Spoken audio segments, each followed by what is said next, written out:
Zéro déchet au boulot. Bienvenue dans le podcast qui vous accompagne vers le zéro déchet au travail. Vous êtes sensible à prendre soin de la planète, œuvrer pour diminuer les déchets à la maison, mais au travail c'est le désastre. Gâchis de papier, d'emballage, indifférence des collègues, vous vous sentez démuni face à l'ampleur de la tâche. Alors, bonne nouvelle, ce podcast s'adresse à tous ceux qui souhaitent avancer de manière positive et concrète dans une démarche de diminution des déchets en entreprise. À travers ce podcast, vous allez découvrir des exemples inspirants d'individus qui font bouger les lignes au travail, des outils concrets pour réfléchir à la démarche et même partir à la rencontre de structures qui peuvent vous aider. Allez, place au sujet du jour. Bienvenue dans ce nouveau podcast. Aujourd'hui, nous allons parler d'une piste inattendue pour le zéro déchet. Donc, j'ai invité Anne-Sophie Bulté, en charge du développement durable pour la ville de Saint-André-les-Villes, située dans le Nord. Bonjour Anne-Sophie. Bonjour Sophie. Alors, pour la petite histoire, l'idée de ce podcast est venue au détour d'une conversation. Je venais de finaliser une animation pour les familles zéro déchet sur le ménage au naturel. J'étais invitée par Anne-Sophie qui participait à l'atelier. Nous avons papoté nos actions autour du zéro déchet et vous m'avez fait part, Anne-Sophie, d'actions innovantes qui m'ont beaucoup étonnée. Alors, j'ai eu envie de partager au plus grand nombre avec une petite idée derrière la tête, celle d'inspirer des collectivités et même des entreprises. Alors, Anne-Sophie, pouvez-vous vous présenter, alors au regard de votre travail, et pourquoi pas parler des familles zéro déchet, ce que c'est exactement, comment ça se passe? Alors, moi, je m'appelle Anne-Sophie. Je travaille depuis un petit peu moins d'un an sur la commune de Saint-André en tant que chargée de mission développement durable. Et j'ai exercé pendant 10 ans auparavant sur une autre commune de la métropole, sur des fonctions de cadre de vie, donc où il y avait déjà les questions de la propreté et des déchets. Et j'avais aussi une compétence sur le domaine funéraire, qui n'est pas très loin, contrairement à ce qu'on pourrait penser, des déchets. Et puis donc à Saint-André, ils ont souhaité mettre en place des actions de développement durable assez larges pour changer un peu les pratiques à l'interne en tant que structure et employeur, que à l'externe en direction des citoyens.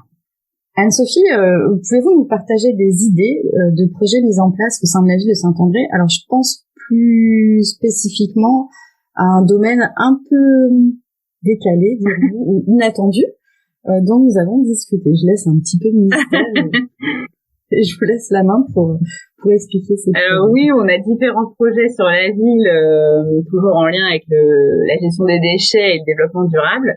Et un des thèmes sur lequel on travaille et qui est effectivement peut-être un petit peu inattendu, c'est les déchets des cimetières. Parce que les cimetières sont beaucoup plus vivants qu'on le pense. Il se passe beaucoup de choses dans les cimetières. Et puis les cimetières, c'est un lieu aussi qui génère des déchets pour sa propre activité. Donc on a des déchets, nous, en tant que ville, c'est-à-dire qu'à chaque fois qu'on va travailler sur une concession, une tombe, etc., qu'on va devoir reprendre ou sur laquelle il y a des interventions à faire, on va avoir des déchets, des gravats, du bois, des éléments des fois d'anciens cercueils, de choses comme ça, des éléments de marbrerie, donc de la pierre, du grès, du granit, parfois des éléments en résine, des choses comme ça. Donc on a beaucoup de déchets. Et les usagers du cimetière ont aussi des déchets, et notamment tout ce qui est plantation. On a beaucoup, au moment des inhumations, on a des bouquets de fleurs, des gerbes de fleurs, etc. Et puis après, tout au long de la vie de la concession, les gens ramènent à la Toussaint ou à d'autres moments des potées de fleurs, donc souvent des pots parfois plastiques, parfois en terre cuite, avec des plantes. Et puis quand ces plantes meurent, c'est vrai que souvent les gens traditionnellement récupèrent le bac et puis ils jettent tout dans les poubelles du cimetière. Et c'est vrai que nous, ça nous a interpellés. Moi, ça m'a posé question il y a quelques années sur mon poste précédent parce que j'avais la gestion d'un cimetière dans mes attributions. Et on s'est dit de ces déchets-là, parce que finalement, c'est des déchets qu'on saurait trier. Pour une partie, on pourrait imaginer de les valoriser. Donc, on avait commencé à y réfléchir. Et puis, la métropole avait lancé un appel à projet pour des composteurs collectifs. Et à l'époque, on leur avait dit, écoutez, nous, on a une idée, on y pense pour le cimetière. Et alors sur le coup, ils s'y attendaient pas. Ils nous ont dit alors effectivement, ça nous prend un peu de cours. On n'avait pas pensé à cet aspect-là. Donc c'était pas possible de le faire tout de suite, mais ils nous ont dit on n'oublie pas l'idée. Ça peut aboutir à quelque chose. Et quelques années plus tard, il y a peut-être eu aussi d'autres communes qui ont posé les mêmes questions. Et la métropole a proposé de tester les composteurs collectifs dans les cimetières. Alors sur un principe simple, qui est de se dire, pour faire marcher du compost, on a besoin à la fois de déchets humides et de déchets secs. Les plantes cimetières, c'est les déchets secs. Et puis les habitants autour du cimetière, eux, ils ont leurs épluchures, des fois peut-être un peu d'herbe, un peu de choses comme ça, de désherbage, etc., qui constituent les déchets humides. Et du coup, si on mélange tout ça, on peut réussir à déjà gérer positivement tous les déchets organiques du cimetière et des gens qui habitent autour du cimetière. Et puis, ça va de pair avec une réflexion sur les contenants, parce que du coup, si on jette les plantes, qu'est-ce qu'on fait du pot? Donc, du coup, on a mis près du site de compostage une sorte d'étagère à dons. Et donc, les gens qui retirent une potée peuvent laisser le pot à disposition de gens qui le voudraient, que ce soit pour remettre quelque chose sur une autre tombe, ou pour récupérer le pot pour chez eux, pour faire leur semis, leur décoration de jardin, n'importe quel autre usage.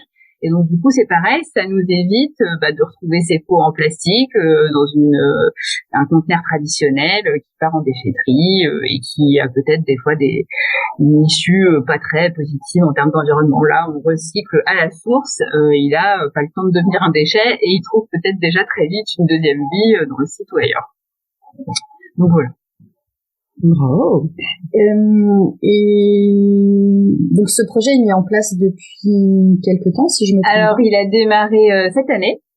Ils ont inauguré collectif cette année, donc on a reçu les gens qui s'étaient inscrits. On avait lancé une proposition en disant aux gens voilà, on va mettre ça en place. Est-ce que vous êtes intéressés? Vous habitez dans le secteur, ça peut vous plaire si vous n'avez pas de solution de compostage chez vous, ou si vous voulez pas en avoir chez vous et que ça vous intéresse quand même de composter, etc. Donc on a toutes les familles des alentours intéressées qui ont répondu, qui se sont inscrits. Et puis du coup, quand le composteur a été installé, on les a conviés à un petit temps d'explication sur le fonctionnement de base du compostage, comment ça marche, etc. Ce qu'elles pouvaient faire du coup de leurs plantes sur le site ou de leurs épluchures et de leurs déchets organiques de la maison. Et puis du coup, là c'est lancé, donc ça démarre et donc d'ici quelques mois, on aura les premiers kilos de compost issus du composteur collectif du cimetière. Et alors j'imagine que ça a nécessité un peu de communication, faire un petit panneau pour expliquer le concept aux gens qui fréquentent le cimetière. Il y a eu des choses qui ont été faites là-dessus. Oui, tout à fait. On avait communiqué déjà en mairie pour expliquer le projet aux gens et puis qu'ils aient l'information et qu'ils s'inscrivent s'ils étaient intéressés. Puis après, du coup, sur site, donc avec l'appui de la métropole, on a installé les bacs à compost.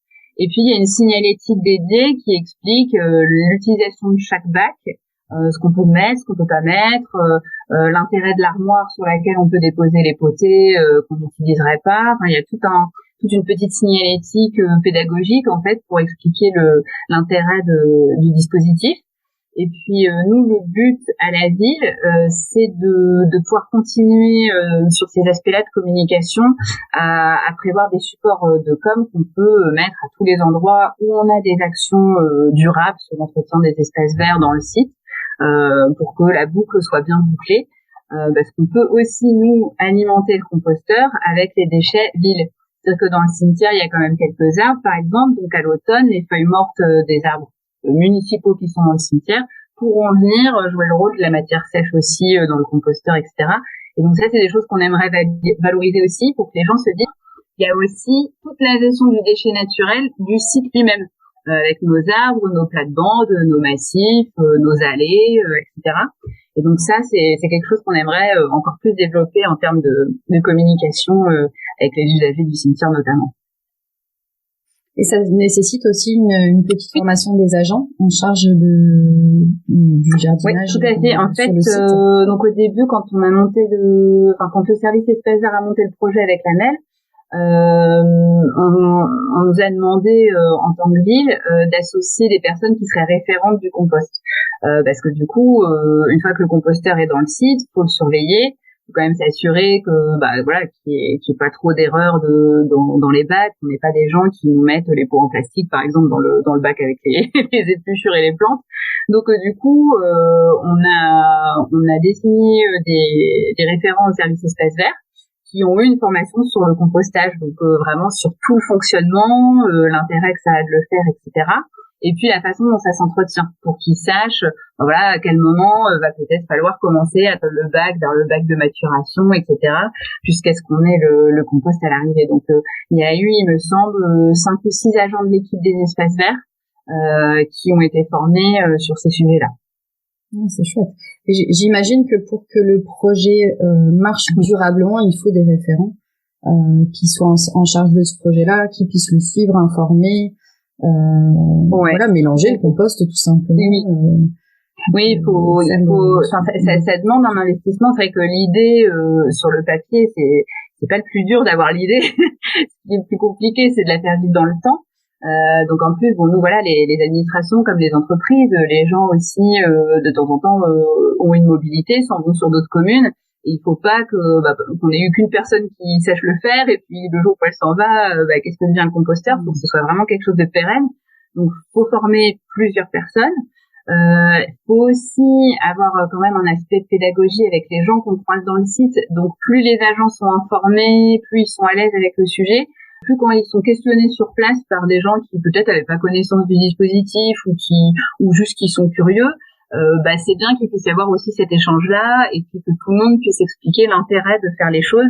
Faut que ce soit partagé au plus grand nombre et puis expliquer à tous les gens qui pourraient passer devant et que ça pourrait interpeller, quoi. Ça permet de diffuser le message, les bonnes pratiques. Et puis pour les agents, c'est aussi intéressant. C'est quelque chose, quand on est agent municipal sur de la propreté ou sur des espaces verts. C'est pas rare qu'on ait surtout des gens qui râlent et qui vont dire mais ça c'est pas assez désherbé et puis ça c'est pas assez propre et puis ça pourquoi vous le faites pas plus souvent. Donc là pour l'agent c'est aussi un moyen de dire regardez, on fait des choses innovantes, on fait des choses vertueuses. Les gens ils participent à ça, c'est pas juste la ville qui nettoie, c'est aussi les gens qui s'inscrivent dans un nouveau mode de faire et de gérer le déchet. Donc c'est vraiment positif à plein d'autres égards finalement. C'est assez intéressant de ce point de vue-là. Comme quoi, on peut aussi faire du zéro déchet dans les cimetières. Tout à fait, sans problème. Donc merci Anne-Sophie Bulté pour cet échange très enrichissant. C'est plaisir. Vous pouvez également retrouver les actualités développement durable de la ville de Saint-André-les-Villes sur le site ville-saint-andré.fr. Voilà, un immense merci Anne-Sophie. Je vous souhaite une excellente journée. Merci Sophie. Merci. Au plaisir. À bientôt. Merci pour votre écoute. Retrouvez un nouvel épisode chaque mardi dès 7h du matin.